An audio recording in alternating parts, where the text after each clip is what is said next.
And on defense, they have some talented players too that make a lot of plays. So it's a really well-balanced team. And, we know we're going to have to play really well to beat them. So it's going to be a big challenge for us. And, even, watching the last time he was out there playing, you give him a chance to win at the end. He takes advantage of it and leads the team down there. And, he does a tremendous job. All right, we'll go over to Greg Allman.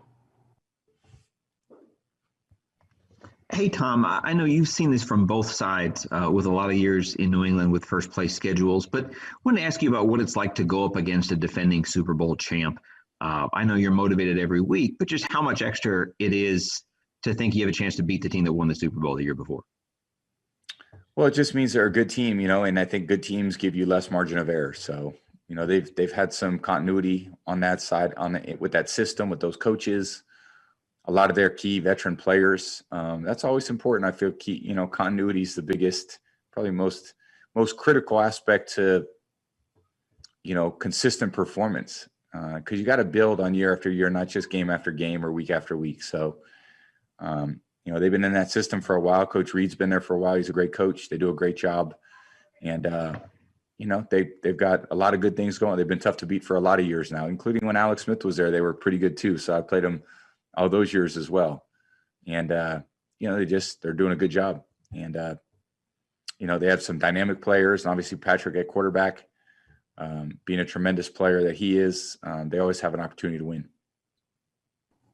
Okay, we'll go to Jenna Lane. Hey, Tom. First off, happy Thanksgiving. Hope you were able to enjoy it for a few hours yesterday. Thank you. You guys too. Thank you. Appreciate that. Yeah. I'm just wondering, kind of back to what Rick was talking about with Andy Reid and what he said about you stopping by the locker room to talk to Patrick Mahomes after that AFC Championship game. He talked about just how much it meant to him that you took the time to do that. And so I'm just wondering, in your career, I don't know if you've ever had a tough loss where it meant a lot that a veteran player did that for you, or just what compelled you to ultimately decide to do that? Well, we had, there's different stories with different guys and so forth. And I've had probably a relationship with different guys over the course of the league based on friends knowing one another and, just guys being from certain parts of the country, or guys that I've had experience playing against, or guys that I've met at different times in the off season.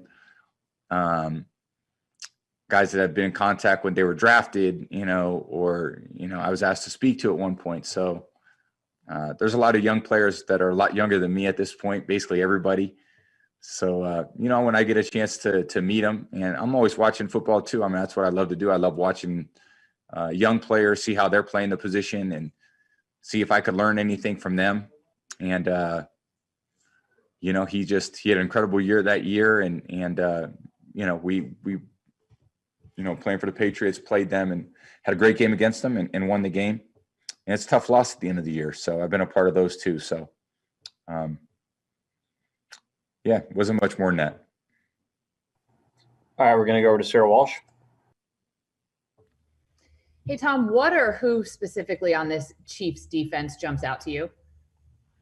Well, I think everything, I think they've got a good, they have a really good scheme. They challenge you in a lot of different ways. They have a lot of veteran core players that know how to play in that scheme and play well. Sorensen's really good. Matthew, Tyron's a hell of a player. Breeland's a hell of a player. They just got a lot of good guys in the secondary. Some really good athletic linebackers. Hitchens, Wilson playing there a lot. Neiman's in there a lot. They got Frank Clark, who's a hell of a player. Chris Jones is a great player. They got so a very stout D-line with some really explosive players. A lot of veteran core guys at linebacker. Some very good players in the secondary that are dynamic, and they play well within the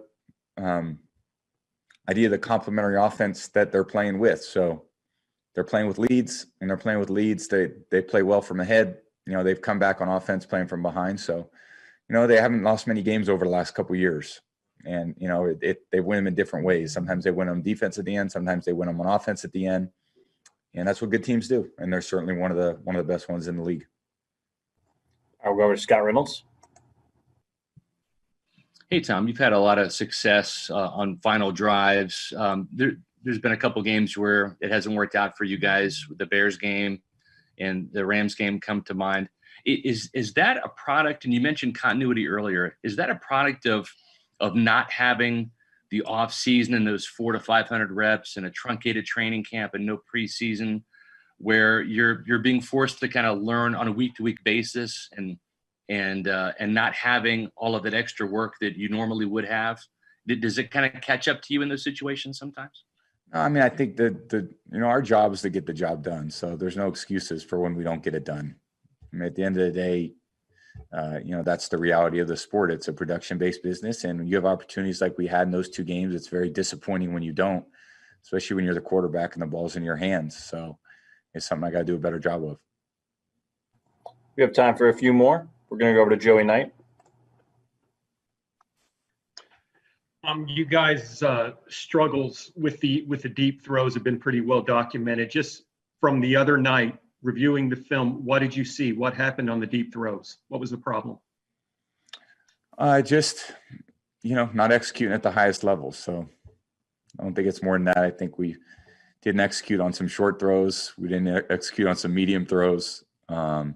Just comes down to not as good execution as I think we're capable. So we're working harder to improve it, and we'll go out there and try to do a much better job this week. Okay, we're going to go to Steve Isbitz. Tom, you mentioned building year over year versus just week to week. Do you have a routine now where you keep track of things you want to build on in the off season, things you can't address effectively in the season? Well, the season is what it is. You're kind of in the race. So you might have moments where you can really sit back and reflect and self-scout and so forth. And the tough part about the NFL is you're just kind of on to the next week, and you're trying to get ready for a new scheme, new opponent. So you gotta, yes, you have to fix the things that didn't go well, because you're always trying to improve the things you're not good at. But then you're also dealing with a new set of challenges, new information you're trying to retain, implement new scheme and new design. So, it's tough. It's a tough league. It's a very competitive league. Games are decided by a play here or there every week. And, we're going to try to make those plays to help us win the game. And we've been at a few games where we've been right there and had the opportunity to win them. And sometimes we have, and a couple times we haven't. So we got to certainly improve on those. And then, find ways to keep getting better, keep improving, and not. I think one thing I learned about the NFL, it's a week to week league, and you can't let one loss carry over to the next week and, lose confidence that, you're not capable of getting the job done, because, we've gotten the job done. We just need to do it on a more consistent basis. Okay, we're going to close out with a question from Greg Allman. Hey, Tom, my wife had a question that one day asked you. I know you're so careful and conscientious about everything you put in your body. Want to know what you had for Thanksgiving? I had probably a lot like everybody else. So that was a good, it's a great holiday for us all. So yeah, I do eat pretty good for most of the time. And there's other days where, man, I got after it. So we had a good day yesterday. It was pretty nice. Just like everybody. Thanksgiving's a great holiday for all of us. No specific side dish you want to give a shout out to or anything?